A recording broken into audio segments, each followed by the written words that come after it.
Everyone, another video, another long topic. आज हम बात करेंगे न्यूरोलॉजी पार्ट 1 में स्टार्ट कर रही हूँ। तो आज हम बात करेंगे गुलियन-बारे सिंड्रोम के बारे में।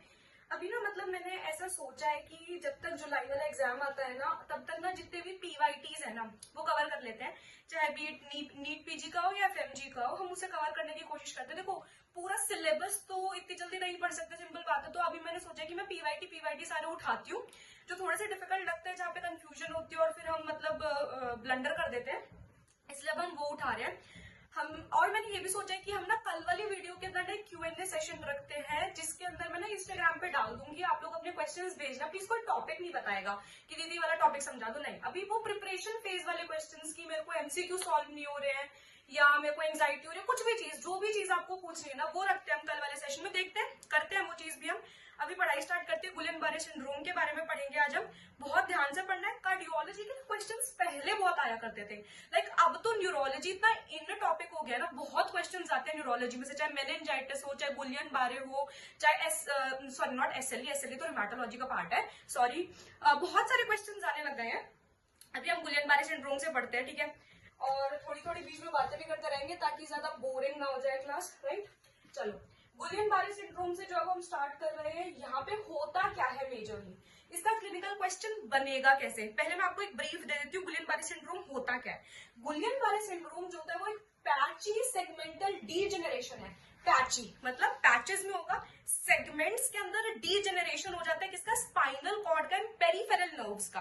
क्यों होता है ये डीजेनरेशन, क्योंकि मेरी बॉडी में एक ऑटो एंटीबॉडी बन गई है, IgG-GM1 एंटीबॉडी, ठीक है। ये वाली जो एंटीबॉडी होती है कहां पे देखी जाएगी, AIDP के अंदर, एक्यूट इन्फ्लामेटरी। एक्यूट मतलब बहुत कम टाइम में, इन्फ्लामेटरी डीमाइलिनेटिंग पॉलीन्यूरोपैथी, राइट।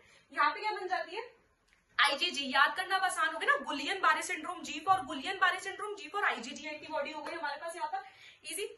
यहाँ पे क्या होता है ना, ये वाली जो एंटीबॉडी ये आपका पहले मोटर सिस्टम खराब करेगी, फिर आपका सेंसरी सिस्टम खराब करेगी, देन आपका ऑटोनॉमिक नर्वस सिस्टम खराब करेगी, राइट। थोड़ा थोड़ा फंबल कर रही हूँ आज, सॉरी, ठीक है। अब इसका ना क्लिनिकल क्वेश्चन बनेगा कैसे, लाइक मेरे को कैसे पता लगेगा कि गुलियन-बारे सिंड्रोम का क्वेश्चन है।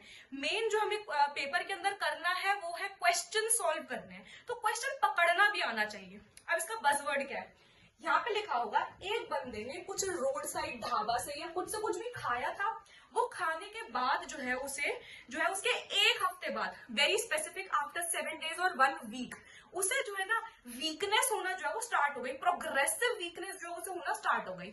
तो इन्फेक्शन किसका, कैम्पाइलोबैक्टर जेजुनी। अगर मैंने कैम्पाइलोबैक्टर जेजुनी यहाँ पर बोल दिया है ना, तो ना आपको यहाँ से छोड़ना, ना आपको माइक्रोबायोलॉजी में से छोड़ना है। यही क्रक्स होता है, पढ़ाई ऐसे ही करी जाती है, राइट, ठीक है। कैम्पाइलोबैक्टर जेजुनी का या फिर माइकोप्लाज्मा निमोनिया का इन्फेक्शन, बट मेजरली कैम्पाइलोबैक्टर जेजुनी पे ही आता है क्वेश्चन। तो उसके एक हफ्ते के बाद प्रोग्रेसिव वीकनेस होना स्टार्ट होगी। असेंडिंग मतलब नीचे से ऊपर आ रही है, असेंडिंग पैरालिसिस, सिमेट्रिकल, दोनों पैरों में जो है वो साथ में आएगी, सिमेट्रिकल कहते हैं अपन उसे, ठीक है। क्या होगा, असेंडिंग सिमेट्रिकल पैरालिसिस होगी, प्रोग्रेसिव वीकनेस रहेगी बॉडी में। फिर नीचे से ऐसे ट्रैवल करके आ रही थी पैरालिसिस, फिर वो ट्रंक पे आ गई पैरालिसिस, सिंपल, देन क्वाड्रिप्लेजिया हो जाएगा, मतलब कि paralysis of whole body, right. फिर उसके बाद क्या आता है, नेक फ्लॉपीनेस होगी, बायलेटरल 7th नर्व पैल्सी होगी and bulbar palsy. Bulbar palsy का मतलब क्या होता है, 9th, 10th, 11th नर्व तीनों खराब हो गई हमारी, तीनों खराब हो गई।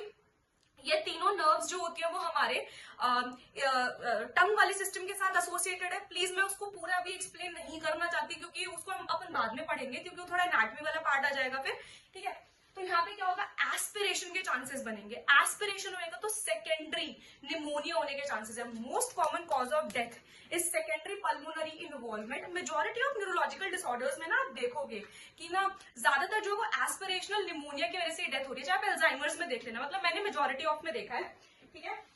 उसके बाद यहाँ पे क्या आता है, यहाँ पे बल्बर पैल्सी मैंने आपको ऑलरेडी बता दिया। फिर यहाँ पे आता है bladder and bowel is spared, ठीक है। ब्लैडर एंड बॉवल की इन्वॉल्वमेंट कहाँ पर होगी, प्लीज मेरे को कमेंट सेक्शन में आंसर देना आप, ठीक है। यहाँ पे तो स्पेयर हो जाता है, मतलब कि इनवॉलेंट्री यूरिनेशन और ऐसा एंड डिफिकेशन नहीं होगा। स्पेयर्ड का मतलब क्या है, ब्लैडर और बॉवल के ऊपर आपका कंट्रोल रहेगा, that is what is spared. अगर इन्वॉल्व हो जाता तो बिना मेरे चाहे मिक्चुरेशन एंड डिफिकेशन हो रही होती, इसका मतलब ये होता है, राइट। उसके बाद हमारे पास क्या आता है, उसके बाद आता है मेरे पास यहाँ पे वर्कअप हम कैसे करेंगे, वर्कअप हम कैसे करेंगे। यहाँ पर सबसे पहले आता है, अगर मैं लंबर पंचर करके देखूं ना, लंबर पंचर में अगर लिखा हुआ है ना साइटोलॉजिकल एल्ब्यूमिनोलॉजिकल डिसोसिएशन, सॉरी साइटो मतलब सेल, एल्ब्यूमिनोलॉजिकल डिसोसिएशन मतलब कि बहुत इनअप्रोप्रिएट राइज आपको अगर दिखाई दे रहा है, मतलब ये बज़वर्ड है, ये लिखा हुआ है तो गुलियन-बारे सिंड्रोम का क्वेश्चन है, बिल्कुल दिमाग ही नहीं लगाना, डायरेक्ट आंसर लगाना है, राइट। तो सबसे पहले हमने वर्कअप में क्या था, लंबर पंचर। अगर आप सीएसएफ स्टडीज करके देखोगे ना, तो सीएसएफ के अंदर जो होता है विद इन 48 आवर्स आपको कुछ भी नहीं दिखाई देगा, राइट।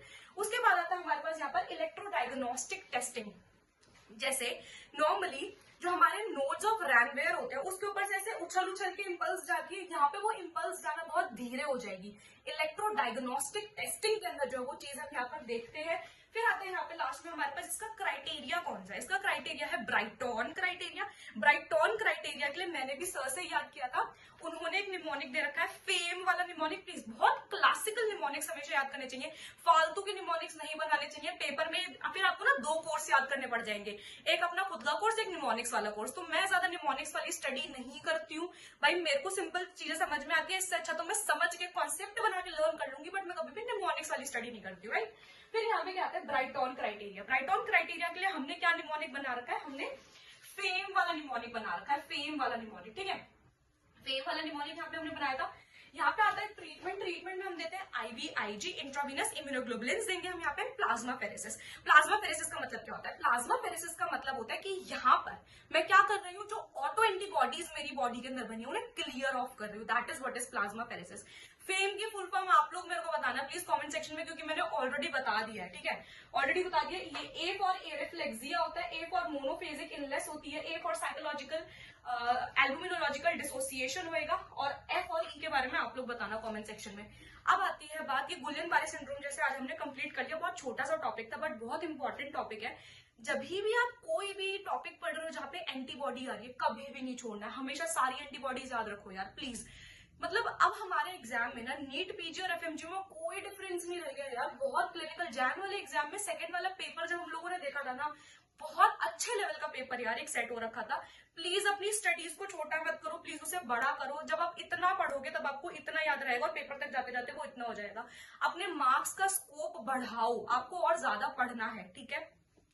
और आज यार मैंने कई दिनों से मैं ये चीज देख रही हूँ, मेरे को पता है मेरा प्लेटफॉर्म बहुत छोटा है अभी इस बारे में बात करने के लिए, बट स्टिल मेरे को ये चीज एड्रेस करनी थी यार। मैंने देखा है कि बहुत लोग अभी हमारे सेक्टर में लोग सुसाइड कर रहे हैं और ये सब कर रहे हैं। प्लीज यार, मतलब हम कहाँ जा रहे हैं एज अ ह्यूमन, मेरे को समझ में नहीं आ रहा है।